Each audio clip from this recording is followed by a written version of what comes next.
Conocemos como manga y anime isekai aquellas historias donde los personajes son transportados o reencarnan en otro mundo fantástico donde tienen lugar sus aventuras. Esta clase de historias no son nuevas, pues desde que era joven me acuerdo que un número de series que tenían estas tramas se transmitieron por canales como Locomotion o incluso por canales nacionales. Pero podemos decir que es en la última década que los isekai han tenido una racha de popularidad en la que hemos visto obras que han tenido un éxito inmenso y que han vendido bastante. Y a causa de esto es que hoy en día las historias con la fórmula del isekai son las que más se publican en el mercado del anime, de las novelas ligeras y por supuesto del manga, lo que por una parte es bueno porque con mayor producción de títulos hay más posibilidades para que historias interesantes se den a conocer, y es que hoy en día hay mucho manga isekai que vale la pena, pero que es algo que también tiene un lado oscuro, y es que el afán de producir cada vez más y más obras ha causado que el nivel de las mismas se haya venido degradando, pues es fácil identificar cómo cada vez es más común que las historias de esta clase sufran de una composición mediocre y que manejen muchos temas de una manera bastante cuestionable. Por eso es comprensible que se critique que en este momento casi siempre los isekai son historias que se basan en complacer la fantasía masculina, de convertir al personaje en un semidios, cuya única meta es viajar por el mundo para hacerse con un harén de hermosas muchachas que cumplan con cada uno de los fetiches que tiene la audiencia. Y es especialmente preocupante cómo en estas obras se vienen trivializando temas como la esclavitud, pasando a entenderla como una práctica detestable, a ser simplemente algo a lo que el personaje principal se debe acostumbrar, y en muchos casos como un asunto en el que él mismo participa. Y de todas las obras tipo isekai que he leído, la que peor trata este tema y que por eso considero que es uno de los peores isekai, o al menos el que tiene el peor personaje principal, es de la que les vengo a hablar en este video. Este manga tiene como título algo que se puede traducir como viviendo en otro mundo tomando comisiones, una vida cómoda y relajada en la agencia de empleo del mago de restauración. Aquí nuestro personaje principal es un hombre que muere debido al exceso de trabajo y reencarna como un joven llamado Sawadi, perteneciente a una familia de mercaderes en un mundo donde existe la magia y las criaturas de fantasía. Él no tiene talento para la magia de tipo ofensivo, pero es un experto en la magia de curación o restauración como se la conoce en ese mundo. Y hasta aquí la trama parece muy tradicional para los isekai modernos, si no fuera por el plan que se le ocurre al protagonista para volverse rico y cumplir su sueño de vivir una vida suave y sin ningún tipo de preocupaciones.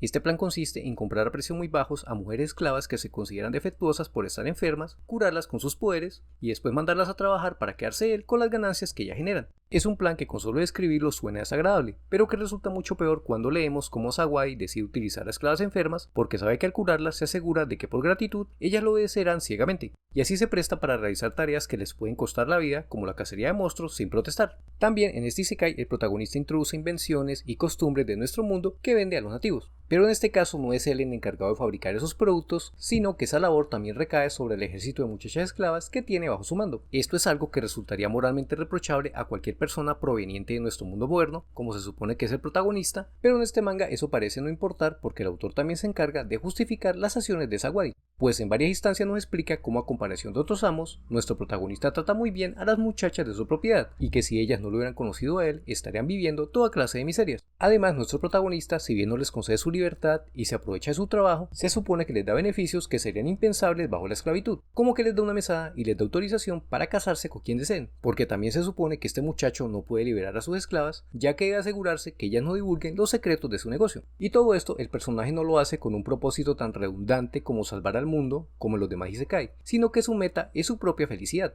A este punto espero que sea obvio cómo me exaspera la manera de actuar del protagonista de este manga y cómo encuentro ofensivo lo que contiene su trama. Y es que si bien esto se trata de una obra de ficción y es un berraco cómic que en la práctica no afecta a nadie, no debemos olvidar que todo trabajo de literatura tiene intrínseco transmitir un mensaje y dar una lección a su público que en principio se espera que sea positiva. Pero en este caso este deber ser se corrompe porque las lecciones que podemos extraer de este manga es que no hay nada malo en normalizar la esclavitud y que está bien explotar y tratar a las personas como objetos si es lo que se requiere para generar ganancia, algo que no solo es criticable como obra literaria en general, sino como un exponente del arquetipo del isekai, en la medida que uno de los principales atractivos de esta clase de relatos es ver cómo el choque de los valores que se exportan de nuestro mundo a la realidad alternativa donde la trama coloca al protagonista le sirven como pivote para mejorarse a sí mismo y a su entorno durante su travesía. Cuando esto no sucede y el personaje simplemente opta por ajustarse a la manera de vivir del isekai, lo que resulta es una historia aburrida, que es lo que pasa en este caso, porque se elimina uno de los principales motores de los conflictos que dan cabida a los giros del argumento, que es lo que hace interesante a una obra, ya sea una novela ligera, un manga o una serie animada. A esto se suma que leer sobre un protagonista que es tan moralmente vacío como lo es Sawadi no es entretenido y llega a ser molesto, pues a diferencia de mangas donde se deja claro que el personaje principal ocupa el papel del villano y que las atrocidades que comete están mal, en esta obra sucede que el prota es culpable de todas sus malas acciones, pero no realiza ningún tipo de reflexión y muestra total apatía.